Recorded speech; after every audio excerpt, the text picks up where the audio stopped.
Bounce back players are so important in fantasy hockey, and you need to look for them in your draft simply because you get some insane value based off of a player's previous year's performance that is just going way too undervalued. These are gems that you can find all throughout your draft where their ADP is drastically skewed because of, say, an injury last year or a terrible one-off performance. Yahoo, for whatever reason, really buys into recency bias, and you really don't want to when it comes to fantasy hockey. You need to understand that the majority of the time, especially in a tenured NHL player, they're going to scale towards their career averages. This allows us for a ton of opportunity to get these guys at really good value. So without further ado, guys, let's dive into it. Here are 6 bounce back players that you absolutely need to draft in this year's fantasy hockey season.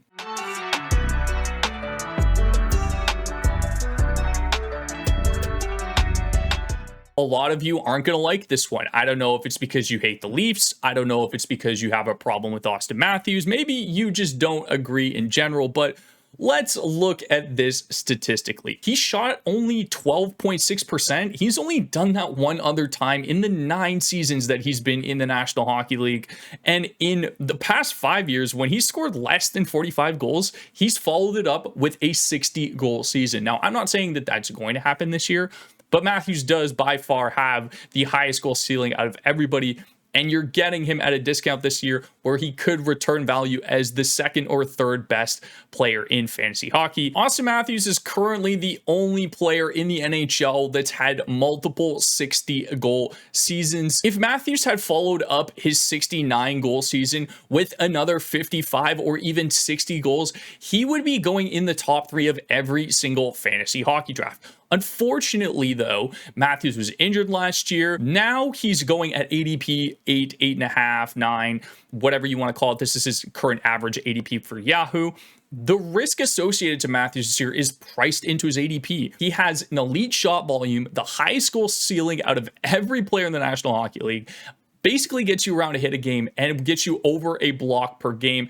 Matthews is an elite fantasy hockey player, and now you're getting him at a discount this year. I'm not saying that you need to necessarily go and draft him above his ADP. You're welcome to do so if you want, but if you get him around this range, you're getting an insane amount of value. In this range, there's going to be players like Kirill Kaprizov who have a ton of risk associated to them regardless. And with Auston Matthews, the Leafs are really going to need him this season for his offense with the departure of Mitch Marner. They're going to have to play him a ton. They're going to have to play him in more of an offensive scheme. Berube has already talked about in a recent interview that he's going to use Matthews less in the defensive zone moving forward with the additions of guys like Nicholas Waugh. So there's already plans to play him in a more offensive style next season. You're getting Matthews at a massive discount this year, and I think he's due for a bounce back. At the very worst, even if he follows up last season, you're still going to get 40 goals out of the guy moving forward if he plays 75 or more games. I think he's just an absolute discount this year, and I would love to draft this guy anywhere beyond pick 5. Another guy that I've talked about recently that I've been pretty adamant about from a bounce back perspective is Mikko Rantanen. Imagine this, you're a 19-year-old freshly drafted Colorado Avalanche. You then end up playing with 2 of the best players in hockey, Nathan MacKinnon, Cale Makar, for the next 9 seasons. Guys, you're putting up multiple back-to-back 100-point years with 40-plus goals, sometimes even dipping over 50, and then all of a sudden, out of the blue, the team trades you. Your entire life is uprooted from you. You're moving on. They didn't give you any regard in terms of trying to re-sign a contract. They've just decided to trade you in fear that they won't be able to re-sign you. You then go into completely new environment after being in the same spot for about 9 years. Absolutely are playing terribly because of the style of play that Carolina had. And then you're finally moved to Dallas, where you're starting to pick up a ton of success. You're taking over a playoff series in and of itself. This is a worst case scenario for Mikko Rantanen this year, guys. I think people are writing him off because, number one, they think, oh, because McKinnon and Makar aren't playing with him, he's going to see a massive drop-off in points. I agree. I think the ceiling probably isn't as high for Rantanen. I don't think we'll see him over that 100-point threshold anymore, but I still think he's going to live in that 95-point range because of the role he's going to play in Dallas. And I know a lot of people are going to look at the Dallas Stars and be like, well, they haven't really played a true top six heavy game. They like to roll their second and third line. I get it. But there's a new coach in Dallas this year, and they just extended this guy to an 8-year deal. He is Dallas's first true superstar up front. Jason Robertson's great, don't get me wrong. Like, Rebe Hintz is a good player. I think Wyatt Johnson could be a superstar. These are all elite guys, but not like a true 100-plus point player outside of that 1 year that J-Rob had. He is the main trigger man on this power play as well. He's an absolute machine on that one-timer spot. So they are going to feed him this year, guys.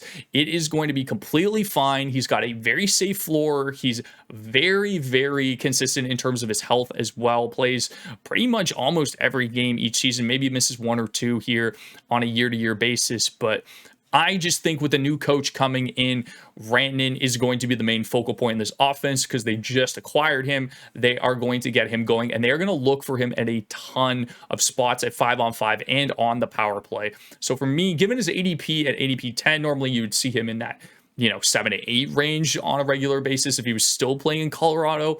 You're getting him at a bit of a discount this year, but at pick 9 or pick 10, or even if you get him beyond that, I think it's an absolute steal. I would not be worried about what we saw last year. And even if you do, you're getting basically a 40-goal, 88-point floor. I think he'll be around that 95-point range going into next season. There are no worries at all for me for Mikko Rantanen going to next season. I think he's bouncing back to his normal 95-plus point total. A guy that you're just getting at an insane value is Elias Pettersson this season. The Canucks, very similar to the Leafs, are going to need this guy to go off.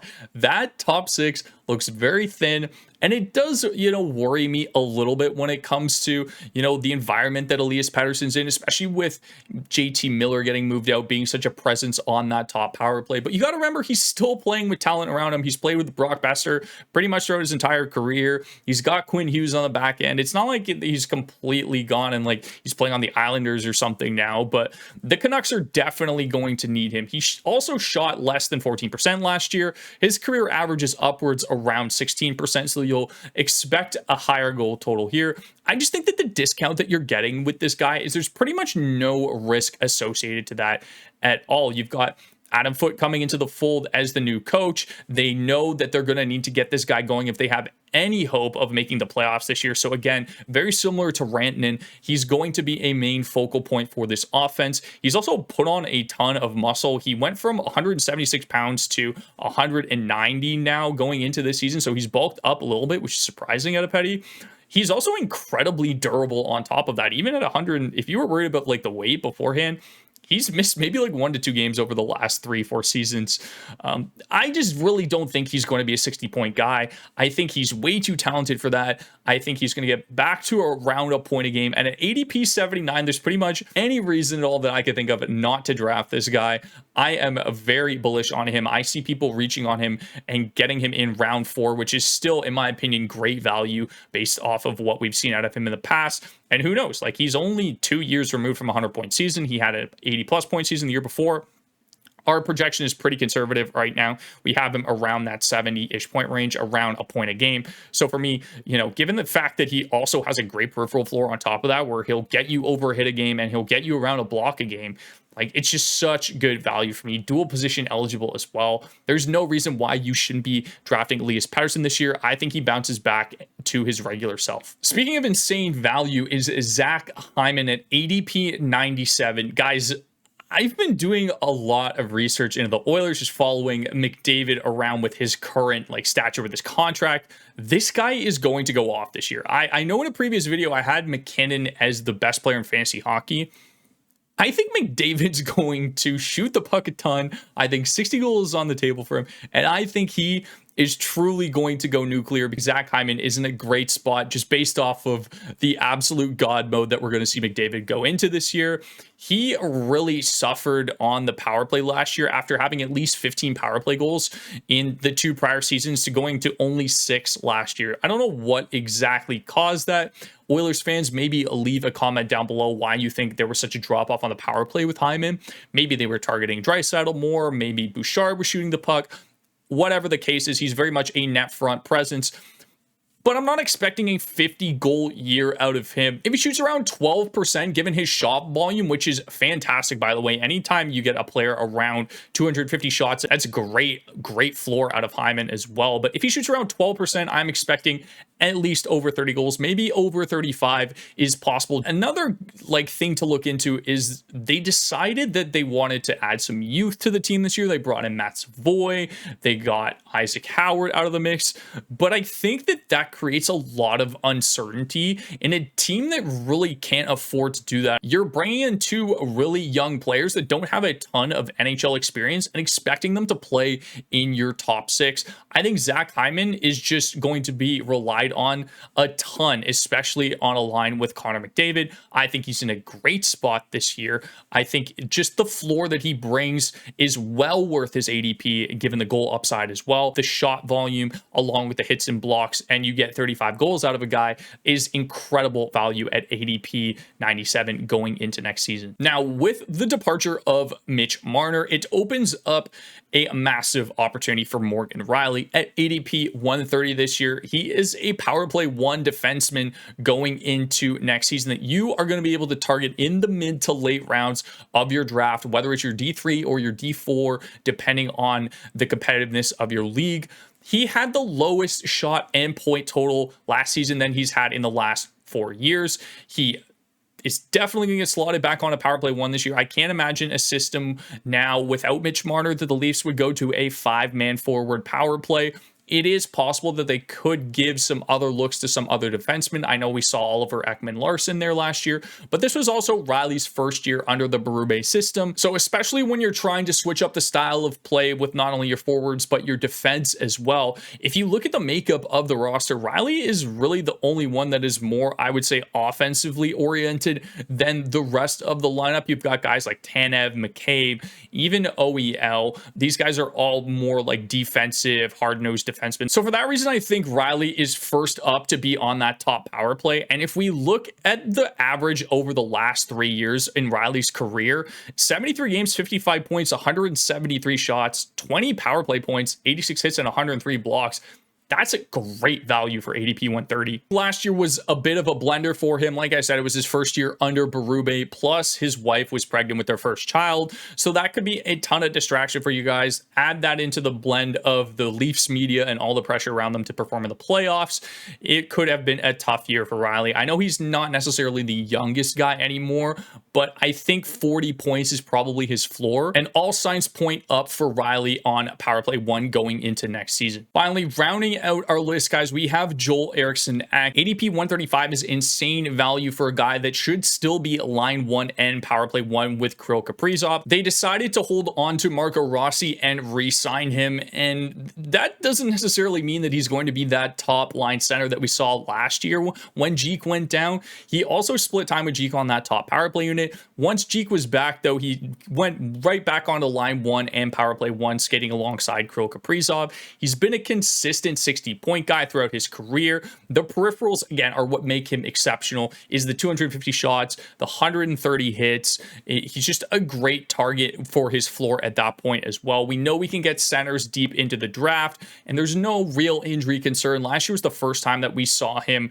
play basically under 95% of the year. I think for Jeek, just the opportunity that he's going to slide back into that line one center, alongside the fact that he has a great peripheral floor on top of that and should probably be in around that 25 goal mark. He is going to be an absolute steal in drafts this year, and I highly recommend that you target him moving forward. That will do it with this video, guys. Let me know in the comments down below, is there a player that you are hoping or that you feel confident in that will bounce back that wasn't included in this video? Always love to hear your guys' opinions. I'll be in the comments replying to all of you. Guys, thank you so much. And just a quick note on our website, fantasypuck.net. We're undergoing some maintenance on it right now, so that will be up hopefully shortly. But in the meantime, check out our Patreon. Link will be in the description down below for all your premium fantasy hockey needs. But that will do it for this video, guys. Thank you so much for watching. I will see you in the next one.